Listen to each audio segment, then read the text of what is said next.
प्रिय दर्शकों, नमस्कार। आज मैं आपको लग्न के स्वामी से जुड़ा एक महत्वपूर्ण सूत्र बताने वाला हूं।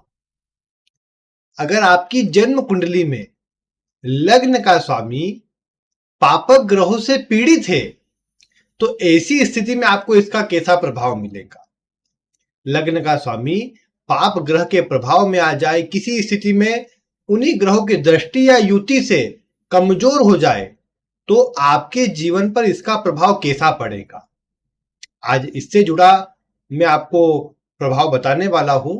इसीलिए आप आज की वीडियो को ध्यानपूर्वक देखिए, क्योंकि जन्म कुंडली में लग्न का जो स्वामी होता है, ये कुंडली का सबसे प्रमुख ग्रह हो जाता है, क्योंकि ये हमारे जीवन में सब कुछ बताता है। और इस ग्रह से जुड़ा प्रभाव अगर हमारे जीवन में अच्छा हुआ तो हमारे जीवन में शुभ प्रभाव मिलते जाते हैं। अगर इस ग्रह का प्रभाव कमजोर हो, पीड़ित हो, तो जीवन में परेशानी का प्रभाव भी ये अधिक देता है। अब ये आपको कैसे देखना है कि आपकी कुंडली में लग्नेश किस प्रकार का है, आज मैं आपको बताता हूं। आप अपनी कुंडली को खोलिए और अपने लग्नेश की स्थिति को देखिए। सबसे पहले आप ये देखिए कि आपके लग्न का स्वामी कुंडली के किस भाव में विराजित है, क्योंकि लग्न का स्वामी वैसे तो कुंडली के किसी भाव में चला जाए, लग्न से लेकर वो 12 भाव के बीच कहीं पर भी बैठ जाए, उसने अपना सकारात्मक प्रभाव ही देना है, उस भाव को मजबूत ही करना है। जैसे किसी कुंडली में आपने देखा कि लग्न का स्वामी छठे भाव में है, ऐसे में इसे त्रिक भावों में जाने के कारण अवयोग बनने वाला प्रभाव कहा जाएगा, जिसके कारण व्यक्ति को संघर्ष अधिक करना पड़ेगा। ये बात तय है, व्यक्ति को संघर्ष ये करवाएगा। लेकिन उसके बाद भी ये बात देखने को मिलती है कि व्यक्ति को ये छठे भाव से जुड़े जो प्रभाव है, यानी छठे भाव से रोगों को देखा जाता है, शत्रुओं को, विरोधियों को देखा जाता है, तो ये लग्नेश यहां पर है, तो कुछ न कुछ इनसे सकारात्मक रूप में बचाता नजर आएगा, व्यक्ति को बचाव प्रदान करेगा। अगर स्वयं बलवान हुआ तो छठे भाव से जुड़ी कोई समस्या व्यक्ति को प्रदान नहीं करेगा। इसी प्रकार अन्य भावों की आप चर्चा मैंने आपके समक्ष पूर्व में की है। आप अन्य भावों के अनुसार समझ सकते हैं कि लग्नेश जहां बैठेगा अच्छा प्रभाव देगा। लेकिन क्या हो जब लग्नेश जन्म कुंडली में पापक ग्रहों के साथ बैठ जाए, वो उन ग्रहों के प्रभाव में आकर पीड़ित हो जाए। जैसे आपने देखा कि आपके लग्न का स्वामी शनि के साथ विराजित है या राहु केतु के साथ विराजित है, क्रूर ग्रह मंगल या सूर्य के साथ है, तो इसका प्रभाव आपको किस प्रकार का मिलता है ये मैं आपको बताता हूं। आप ये देख पाएंगे कि आपकी कुंडली में इसके कारण, लग्नेश का पापक ग्रहों के साथ होने के कारण, आपके जीवन में उतार चढ़ाव और ये भी संघर्ष की मात्रा को बढ़ाता नजर आएगा। जब भी पापक ग्रह लग्नेश के साथ जुड़ते हैं तो आपके कार्यों में अवरोध उत्पन्न होते हैं।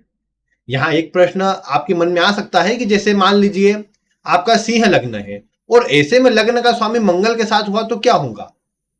ये बिल्कुल यहां पर भी चूंकि मंगल और सूर्य मित्र है तो उतना अधिक प्रभाव खराब नहीं मिलेगा, लेकिन ये बात तय है कि ये भी संघर्ष करवाएगा। इसी प्रकार आपने देखा कि आपकी वृषभ लग्न की कुंडली है या तुला लग्न की कुंडली है और लग्न का स्वामी शुक्र शनि के साथ में है या राहु के साथ में है, जो उसके मित्र होते हैं, तो ऐसे में भी आप ये समझ के चले कि आपको ये संघर्ष का प्रभाव तो अवश्य देंगे, जीवन में उतार चढ़ाव और कार्य में रुकावट तो अवश्य प्रदान करेंगे। लेकिन अगर मित्र ग्रह हुआ तो अधिक संघर्ष के बाद, रुकावटों के बाद आपको जो वस्तु चाहिए, आप जो प्रयास करेंगे, उसमें ये सफलता भी दिलाने का काम करेंगे। लेकिन इसका उल्टा हुआ, यानी आपने देखा कि आपका मेष या वृश्चिक लग्न है और मंगल बैठा है शनि के साथ में या राहु या केतु के साथ में विराजित है, तो यह संभव है इससे रुकावटें ज्यादा आएंगी और आपको इसमें चिंता का प्रभाव अधिक देखने को मिलेगा, आपको परेशानी का सामना करना पड़ेगा ऐसे में। इसीलिए मैं आपको एक बात ये कहूंगा कि आपकी कुंडली में अगर आपको अच्छा प्रभाव लेना है लग्नेश का, तो यह सुनिश्चित करना होता है कुंडली में कि लग्नेश शुभ प्रभाव में हो, लग्नेश अच्छी स्थिति में हो तो वो अच्छा होता है। अगर पाप प्रभाव में आ जाए तो उसके लिए कुछ न कुछ उन ग्रहों से जुड़ा उपाय करना चाहिए, जिससे लग्नेश के ऊपर से उन ग्रहों का अशुभ प्रभाव दूर हो सके और आपके जीवन में, कार्य में जो रुकावटें आ रही हो वो भी दूर हो सके। क्योंकि ये बात तय है, आपकी कुंडली में है तो आप मिला पा रहे होंगे कि लग्न का स्वामी पापक ग्रहों के साथ है, तो वो शुरुआत में संघर्ष अधिक करवाता है। अब यहां एक बात आती है कि अगर लग्न का स्वामी बलवान हुआ तो ये बात आप देख पाएंगे कि लग्नेश के बलवान हो जाने से भले शुरुआत में रुकावटें बहुत आई, परेशानी बहुत आई, लेकिन व्यक्ति ने डटकर सामना किया उसका और उससे बाहर निकलकर सफलता अच्छी अर्जित कर ली, या जो वो लक्ष्य के लिए प्रयास कर रहा था, जो काम बनाने के लिए प्रयास कर रहा था, उसने वो काम बना लिया। तो इसीलिए आपको इस बात का भी अंतर करना है कि लग्न का स्वामी अगर कुंडली में आपने देखा कि ठीक है पापक ग्रहों के साथ तो है, लेकिन आपने संघर्ष जारी रखा, आपने मेहनत जारी रखी, तो आपको वो लग्न का स्वामी जो वस्तु आप चाहते हैं वो प्रदान करने का काम करेगा। तो इसीलिए ये एक अच्छी स्थिति आपके जीवन में साबित हो सकती है। हाँ, लेकिन संघर्ष का प्रभाव आता है। अब क्या करना है ऐसे में? ऐसे में आपको ये काम करना चाहिए कि लग्नेश जिस भी ग्रह के साथ में है उस ग्रह को आपको कहीं ना कहीं थोड़ा सा शुभ करने पर विचार करना है, क्योंकि वो ग्रह अगर ठीक रहेगा तो आपके लग्न के स्वामी को बलवान प्रभाव देने का काम करेगा। अगर आपको आवश्यकता लगती हो तो आप लग्न के स्वामी का रत्न पहन सकते हैं। आवश्यकता नहीं लगती तो आप ये काम कर सकते हैं कि आपके जो लग्न का स्वामी है उसके साथ में जो पापक ग्रह उसे पीड़ित कर रहा है उसे बलवान करने के लिए उसे उसे शुभ करने के लिए आप उससे जुड़े जो भी, जैसे मान लीजिए आपका लग्नेश मंगल है और वो शनि के साथ में है, तो आप शनि के मंत्र जाप कीजिए या हनुमान जी की आराधना कीजिए या फिर शनि से जुड़ी वस्तुओं का दान करिए। इस तरह के कुछ कार्य लगातार करिए, आपको कुछ समय में आपके लग्नेश मंगल का प्रभाव सकारात्मक मिलने लग जाएगा। शुक्र लग्नेश हुआ और वो मान लीजिए राहु के साथ है, तो परेशानी तो ये भी दे रहा है अगर किसी प्रकार से, और कमजोर हो रहा है आपके मतलब कुंडली में, तो आप राहु के लिए क्या करेंगे? राहु के लिए वैसे देवी की आराधना करना, गणेश जी की पूजा करना अच्छा रहता है, तो आप ये कार्य करें। राहु के लिए मतलब जो अपाहिज लोग हो या गरीब लोग हो, ऐसे अनाथ लोग हो, ऐसे किसी लोगों को आप कुछ खाने की वस्तु दान कर सकते हैं और इससे आपको राहु का प्रभाव अच्छा मिलने लग जाएगा। इसी प्रकार अपने कुंडली के अनुसार देखिए, जिस भी ग्रह ने आपके लग्न के स्वामी को पीड़ित किया है उस ग्रह के उपाय करना प्रारंभ कर दीजिए। आपका लग्नेश अच्छा होगा, आपको प्रभाव अच्छा मिलेगा। आप चाहे तो लग्नेश जिस राशि में है उस राशि को जोड़ कर भी उपाय कर सकते हैं।